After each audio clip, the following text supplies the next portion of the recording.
Welcome to Babblecom 5. This is episode 13 and therefore the last episode of Crusade by the DVD play order.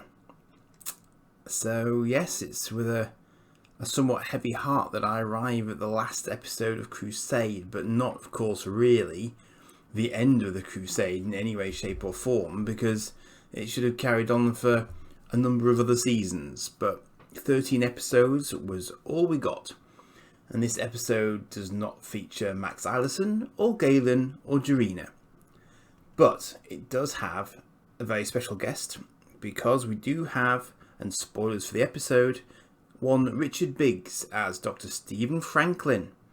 Yes, and he is actually here for a significant amount of time, and even more tragically, this is the last time we see Richard Biggs in the Babylon 5 franchise as a whole, because sadly he's now passed, so we are not going to see him in the flesh ever again on Babylon 5.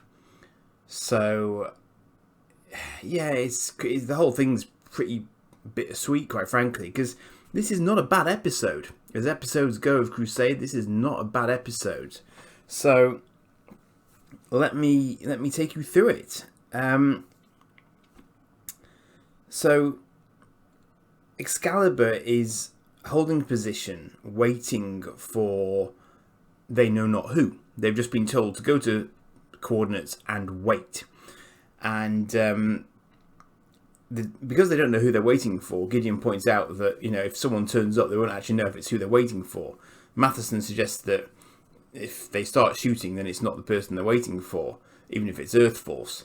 And Gideon sort of says, "Don't be silly. Of course, Earth Force might shoot at us." So he tells him not to be quite so naive.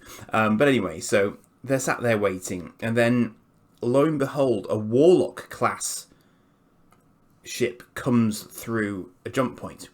Now, you may or may not know, but the Warlock class was a ship that was very briefly mentioned in the original series as one that Ivanova was going to be captaining, and it'll be the replacement for the Omega class cruisers with artificial gravity. So this is the first Earth ship built as a warship, aside from the Excalibur, obviously, but as their mainline warship using gravitic generation that's been lent to them by the Minbari off the back of their membership of the Interstellar Alliance. So, whereas before we had spinning sections to create a semblance of artificial gravity, now Earth ships are going to have actual artificial gravity like Excalibur has. So this is a whole different level of ship, and this is the only time in the Crusade series that we see one. I'm being just deliberately vague there, but you do see them again in the Lost Tales, but that was several years later. So this is the only time in the sort of what I would view as the sort of the mainstream series-based Babylon 5 universe that we actually see a Warlock. So woo. So the Warlock dispatches. Now I'm just going to think about this. Yeah, dispatches a shuttle, and it's sort of planet space shuttle, not an atmospheric shuttle. And the shuttle has two passengers, and Gideon does wonder at who the hell these passengers are, because there are only a handful of Warlock cruisers in existence at this point, because they are brand new off the construction line. And it turns out that it's a Senator Redway. And the reason this is a big deal is because of, I think they said 120 Senators, there are only 12 who are actually out and about, who weren't on Earth when the Drac Plague hit. So this is quite a big deal. And he's brought with him a civilian called David Williams. And we have no clue why David Williams is with him. But Redway gives Gideon his orders from the appropriate point in the chain of command, and tells him to head for sector 100 by 17 by 3, which is Earth. And of course, Earth is quarantined. So it's kind of odd that he would be ordering the Excalibur to Earth, because there's definitely no cure for the Drac Plague there. There's just the Drac Plague.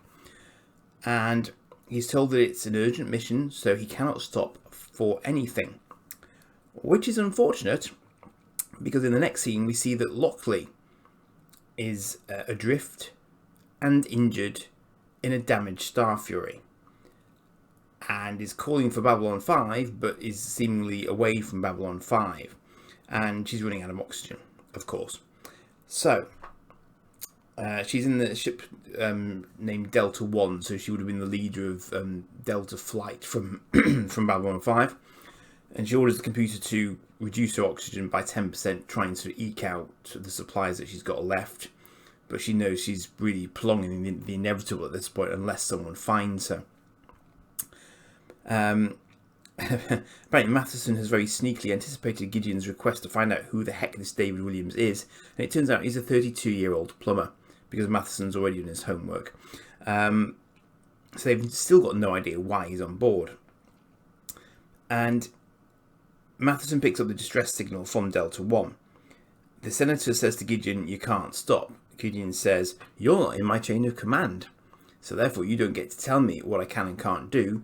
And by the way, I am going to go and pick them up, but I'm not going to stop. So I'm not technically going to breach my orders." So what he then does is he drops into normal space from hyperspace, and he literally only slows the ship down to 1/3 of maximum.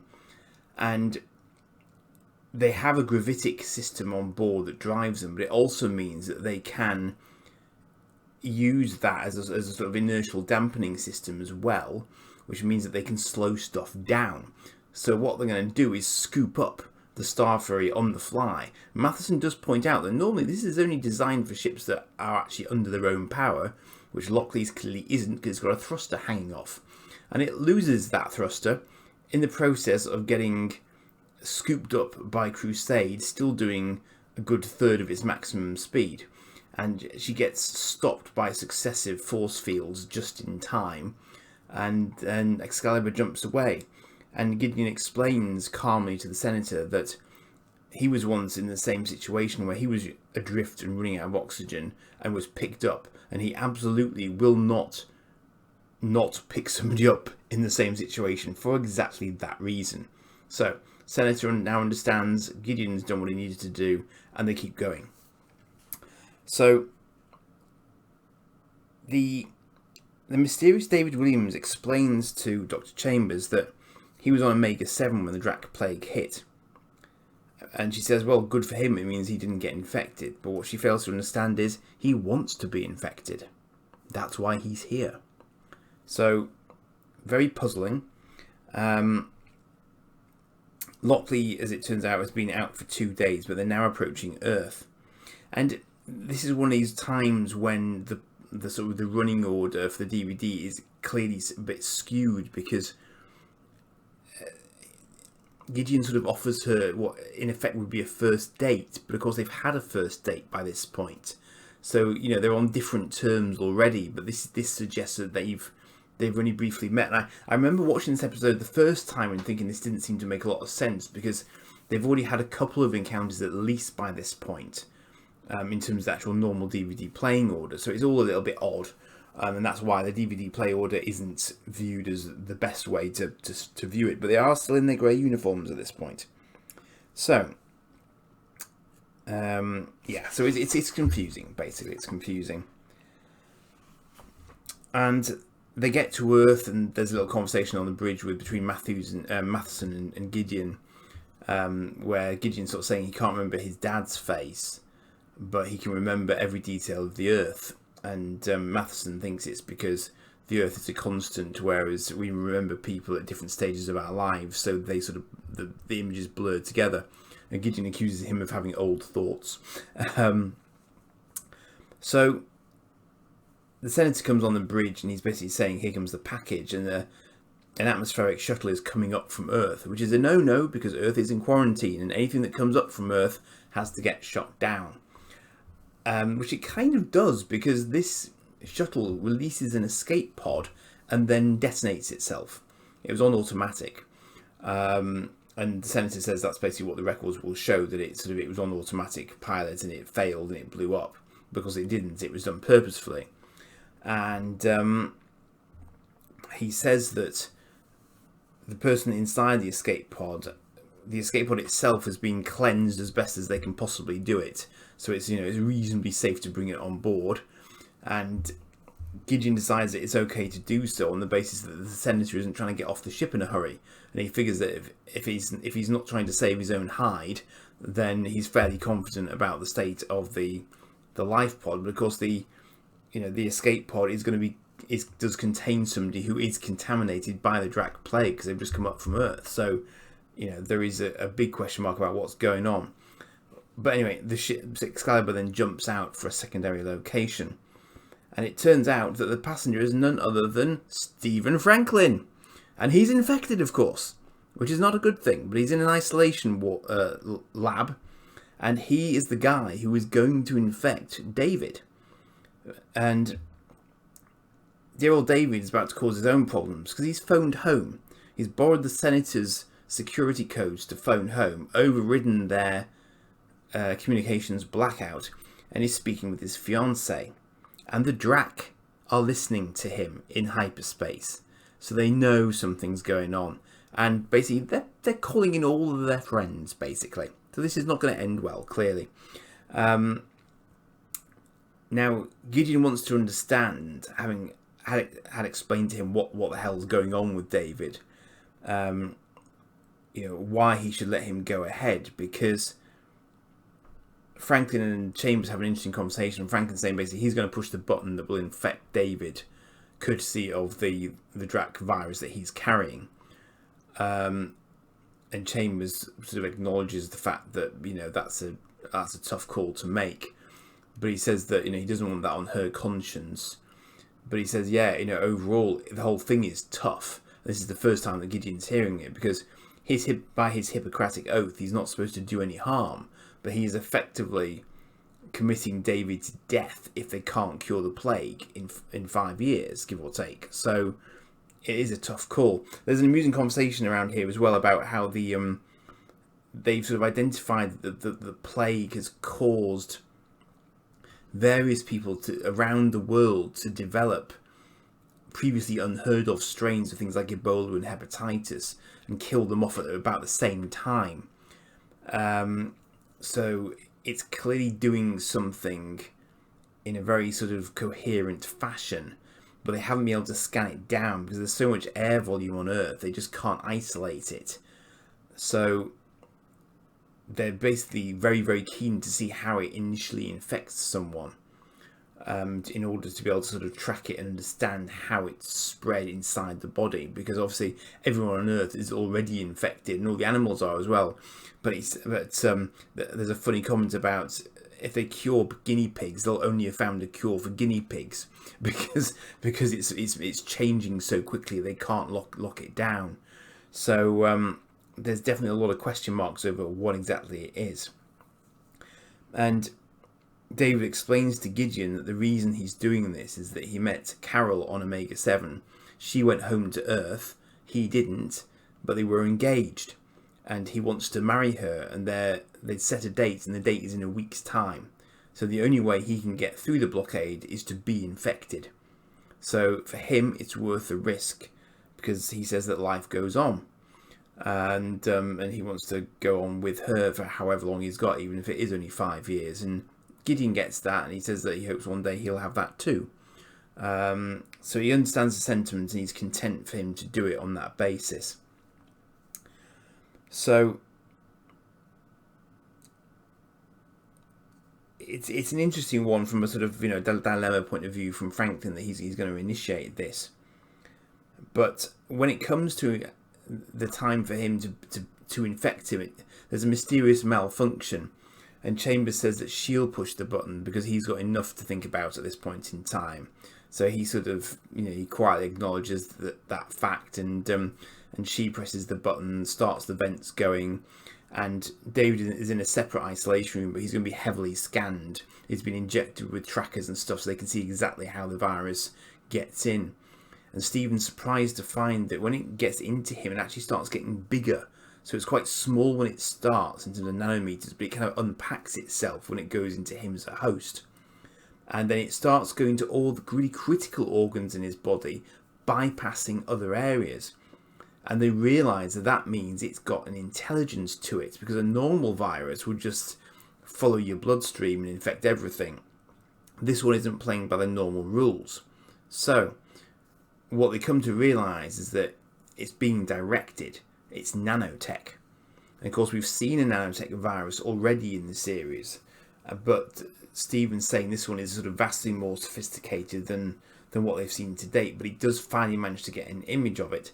However, things are complicated by a full-on raging Drac assault in the area where they've jumped into to conduct the experiment. And the Excalibur is seriously outgunned simply by virtue of the fact that there are so many Drac ships taking fairly heavy-duty pot shots at it, and they're releasing fighters and assault ships. So they've got a kind of a carrier and several sort of destroyers that are all jumping into the local region and boxing Excalibur in. So Excalibur's jump engines are still recharging, so it can't jump out immediately. It needs time. So Gideon orders all the fighter wings launched, and Lockley, who's been recuperating over this period, has been sort of tottering around a bit and has had an encounter with Gideon already. But she sort of comes onto the bridge in her flight suit and basically says, let me go out there and take command of the fighters because I've got the experience, let me use it. So despite the fact that she's still quite injured from having been fighting some raiders that were hassling ships around Babylon 5, that's why she was adrift. She's saying to him, basically let me get out there and do my job. And Gideon exceeds her wishes. So she takes a fully intact Star Fury out, and she splits the Star Fury groups into two and goes off to harass the Drac to try and give Excalibur some breathing space. But the problem is that Excalibur's been knocked around enough that the med bay thinks that there's been a breach, even though there hasn't been. So it's now started a 3-minute countdown to sterilising with a flash burn both of at least one of the sort of isolation labs, principally the one that David's in. And David gets knocked out as a result of all the shaking of the ship as he's trying to open the door manually. So Franklin has to leap into Franklin action and do sort of combat rolls underneath isolation doors and manually open the doors to try and pull David to safety, whilst all hell is breaking loose outside the station. And Gideon comes up with a clever idea, because he realizes that basically Excalibur's going to get pecked to death if they can't get out of the way. But they can't jump. However, the sort of the mothership that the Drac have brought in, that's just launching ships at them, is clearly designed to get in, launch its ships and get out again, which means its recharge time is probably faster than theirs. So if they can persuade it to jump out, they can follow it out if they're close enough to it.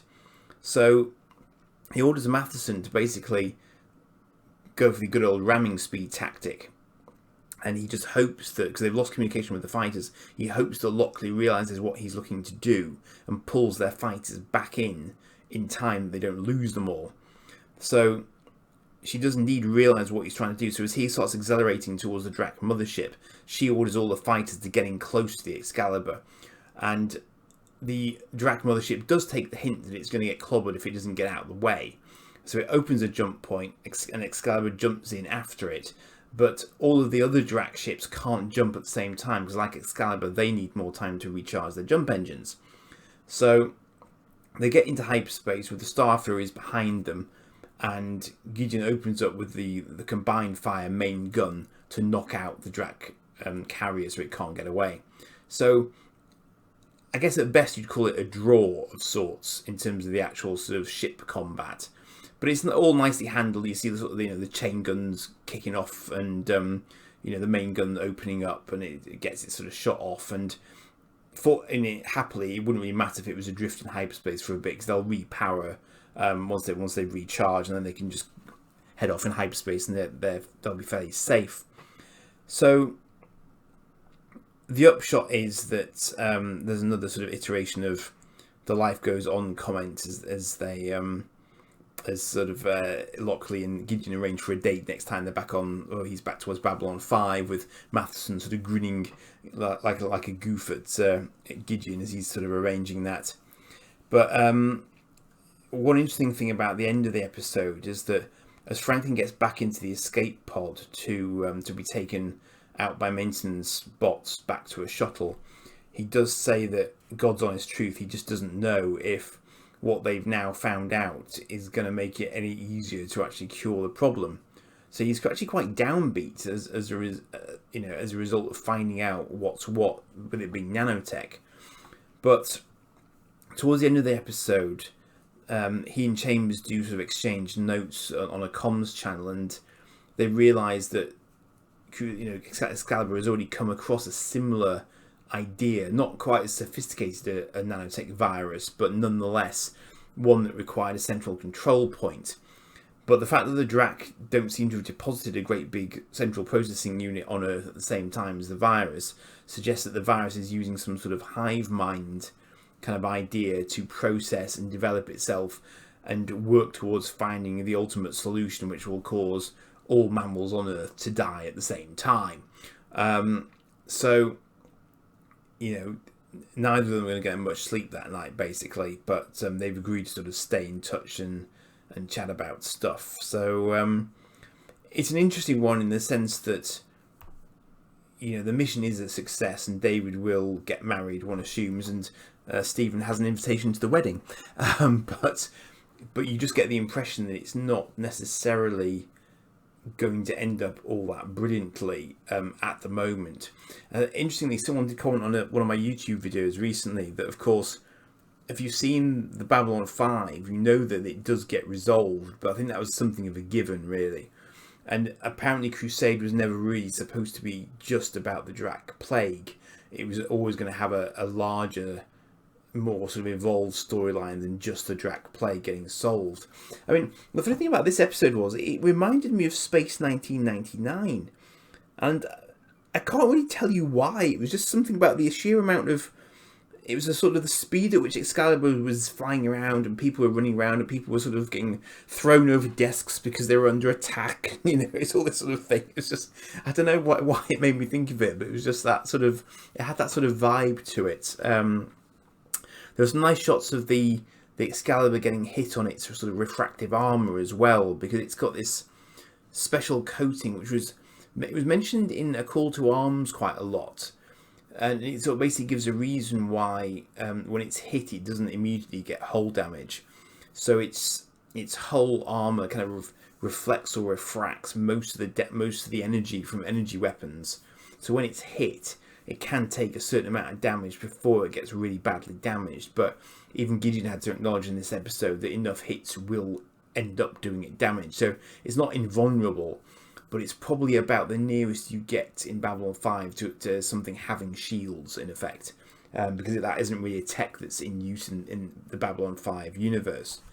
I mean, I said at the outset, it's nice but sad to see Richard Biggs in this episode. But the strange thing is, with him being on the episode, and incidentally, he never meets Lockley. So he and Tracy Scoggins never have a scene together. There's one scene where they are physically in the same place, but he's inside the escape capsule at that point. So it's quite funny because she never knows, I don't think, because it's all top secret. Gideon hasn't told her what exactly has been going on. So she's kind of been doing stuff blind. And she never exchanges any words with Franklin. Despite the fact that obviously she would know who he is and she's met him, so it was kind of a little sort of quirky giggle element to it. But the point I was getting to was that whether it's just because I've watched the original series, and it probably isn't that so much. I think it's because Franklin is so much an established character. Franklin is immediately Franklin. Biggs is immediately Franklin as soon as he steps out of that pod. You know exactly who it is. You know exactly who and what you're going to get. And it feels for all the world as if he's anchoring all the other actors. And that's not to belittle the other actors, but he's a veteran of this universe. So he just kind of, he's immediately at his ease, even locked in a single room for the entire episode, more or less. He is completely at ease with what he's doing. And because he's had years to develop this character, you immediately accept that he is who he is portraying. There's no difficulty for him because he's been doing it for years. Not dissimilar to Lockley. Lockley's got some quite nice little moments in this episode as well, where Gideon sort of accuses her of helping to support the wall, and she leans back and knocks against it and says, "Just doing my part." It looks a bit wobbly, so doing my part. So there's some nice little touches there as well in what is otherwise a very, very busy episode. The senator, I haven't looked up who he was. I might just do that while I'm speaking to you because I know his face.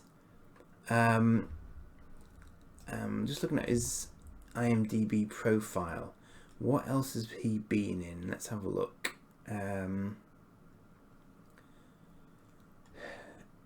He's quite an old actor. I think he's been in a lot of stuff over the years.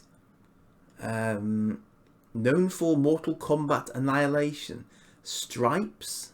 Let me just see. I'm just trying to figure out what it is that I know him from. Battlezone 2 Combat Commander. That's different. Apparently he's known for Crusade.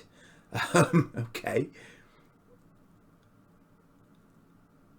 That's very, very previous. How odd. He looks really, really familiar to me, but am I going back in time? Oh, I'm going back in time now. Okay, here we go. Renegade, Wild West, No Time to Die. MacGyver. Oh, he was in Quantum Leap. Narrator, Chance McGill. He was in Dallas. He was in Star Trek Next Generation. Captain Katemak. Magnum. Murder, She Wrote. Maybe that's where JMS knew him from. It's possible. Oh, the A. Oh, that's it. He was Colonel Decker in the A-Team. That must be where I'm getting it from. It must be the A-Team, Colonel Decker. Oh, and in Airwolf as well, actually. Yeah, so he's been in a lot of stuff actually that I would know of. Automan, Knight Rider. Wow, T.J. Hooker. Yep, he was busy. He was Buck Rogers in the 25th Century. Flag. Okay. Dukes of Hazzard. Brilliant. Battlestar Galactica. Okay. Wow. Incredible Hulk. Wonder Woman. Good lord. So he's had a massively long career, bless him. Massively long career. Wow. But I knew his face. But yeah, A-Team. I think A-Team was probably the one I was really sort of getting him from. Well, what a fascinating guy to be in the last episode of Crusade by DVD Play Order. That's funny.